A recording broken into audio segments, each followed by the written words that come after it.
I almost didn't go to that party. I'd just moved into a studio in Chicago the week before. Barely had my mattress on the floor and some ramen in the cabinet. It had been a long week. Work sucked. My apartment still smelled faintly like whoever lived there before me. Curry, stale beer, maybe regret. I was lonely, tired, and broke. The kind of broke where you convince yourself $6 wine is self-care. So when Dre called that afternoon and said, "Bro, don't be a loser, come through," I hesitated. "It's the 4th of July," he said. "Downtown rooftop party.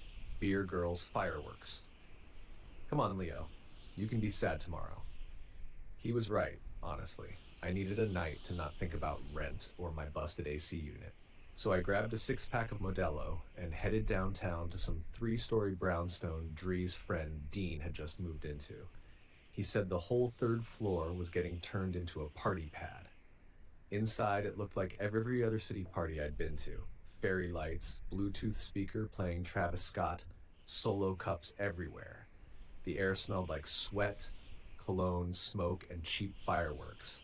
People were already tipsy, leaning on each other, laughing too loud. I spotted Dre in the living room in those dumb plastic flag glasses he always bought on holidays. He was holding a drink in one hand and a half-lit sparkler in the other, yelling something about grilling on a George Foreman inside the house. He grinned when he saw me. "Leo, you made it, bro. I've been here 2 minutes and already feel underdressed and over-sober." He laughed and tossed me a hard seltzer.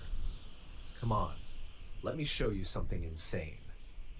He grabbed my wrist and dragged me through the crowd, past the living room and down a creaky flight of wooden stairs that led to a thick, gray basement door. "I swear to God, if this is where you murder me," I started. "Shut up and look." He pushed the door open, and yeah, it was creepy. Dusty concrete floor, old boiler in the corner. But the weirdest part was this massive standing mirror leaning against the far wall, framed in black wood with carvings all over it. Moons, stars, and teeth. I stepped closer. "Dude, what the hell is that?" "No clue," he said, already pulling out his Polaroid camera. "Found it when we helped Dean move in. Nobody remembers bringing it down here. The guy said we should toss it, but bro, look at it. It's so freaky." Freaky's one word. He handed me a beer. "Come on, let's do a photo shoot. 4th of July, but make it cursed." I laughed, took a long sip, and stood in front of the mirror. "How's my haunted model face?" He snapped a shot. The flash lit up the entire basement for a second. The camera whirred, spitting out the film. Dre shook it, grinning. Then he stopped smiling. "What?" I asked. He stared at the photo, silent. "What, Dre?" He turned it to me. In the picture, I was there. So was the mirror, but behind me stood a third person. Not blurry, not a shadow. A pale man in a suit, tall, mouth curled into this half smile like he knew something we didn't. I spun around. Nothing. My skin went cold. "Is this a prank?" I asked. "Wish it was." We both looked at the mirror. It reflected us. Just us. Normal. But something about it suddenly felt too clean. Too crisp. Like it was reflecting a slightly different version of reality. I took the photo and shoved it into my back pocket. "Let's go back up." The party was still raging. More people now. A guy was lighting fireworks out the living room window. Dre and I exchanged a look and shrugged it off. Maybe it was some trick of the light. Cheap film. Weird angle. Rational stuff. But then, maybe an hour later, someone screamed. Not the "I'm drunk and having fun" scream. A sharp, real scream. Everyone turned. A girl named Marissa stumbled into the hallway from the bathroom, her eyes wide. "There's someone in the mirror," she stammered. He looked at me, like really looked, and smiled. Nobody laughed. A few of us followed her to the bathroom. Nothing there, but the hallway mirror, different from the basement one, had a weird fog on it, like someone breathed on the glass, and in the corner, a smudge shaped like a handprint. I looked at Dre. He looked at me. We didn't say anything, but we both knew we needed to go back downstairs. It was just the two of us this time. Everyone else was too buzzed or too freaked out. Dre brought his camera again. I brought a flashlight. We crept down the stairs like we were breaking into someone else's house. The basement was darker now, colder. That mirror leaned in the same spot, unmoved, untouched. Dre started snapping photos like mad. If we catch anything again, dude, this is gold. I don't want gold, I want answers, I muttered. That's when I noticed the back wall. There was something different about it. The bricks were lighter, newer, like they'd been added after everything else. I stepped over, tapped the wall. Hollow. Dre walked over too, running his hand along the mortar. You think they sealed something in? Or someone? We both laughed nervously, but neither of us really thought it was funny. Then the air changed. Like static. A pressure in my ears. The hairs on my arms stood up. We turned around slowly. The mirror was no longer reflecting us. It was showing the basement, but not this basement. A cleaner one. Empty. No boxes, no tools, just space. And someone standing in the middle of it. That same man in the suit. But this time he was facing us. Watching. He raised a hand and waved. I dropped the flashlight. Nope, we're done. We're done. We bolted upstairs. Dree didn't sleep that night.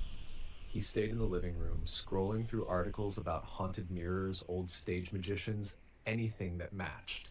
He found a name, Maximilian Reed, a 1940s illusionist who reportedly died mid-performance in Chicago.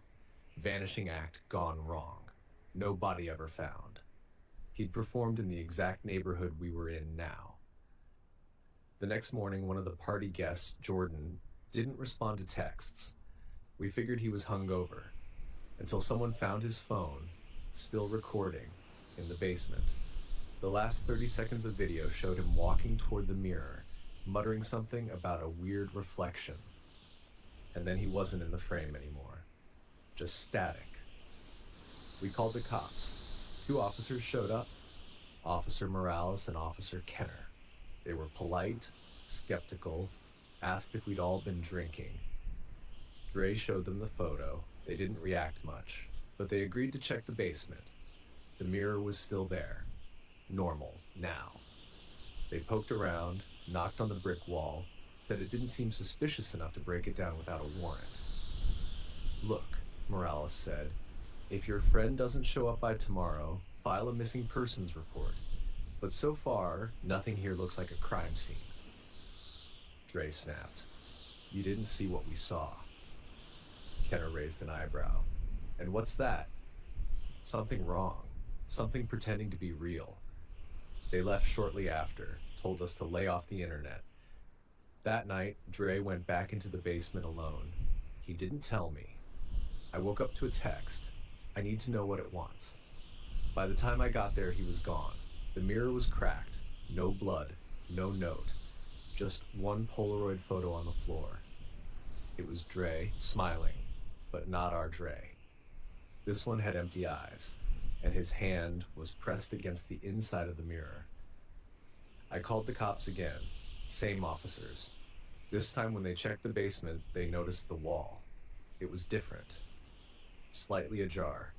Behind it was a hollow room, tiny, maybe 4 feet wide, completely sealed except for one thing. An antique mirror stand, empty, dustless, like something had been removed or escaped. They questioned me for hours, took the photo, marked Dre as missing. They never found his body. Dean moved out a week later. The mirror vanished. It's been 2 months. I've moved again out to the suburbs, started working at a hardware store, trying to reset my life. I still have that first photo, me and the man in the suit behind me. Sometimes I look in my bathroom mirror too long. Sometimes I swear I see Dre, smiling, waving,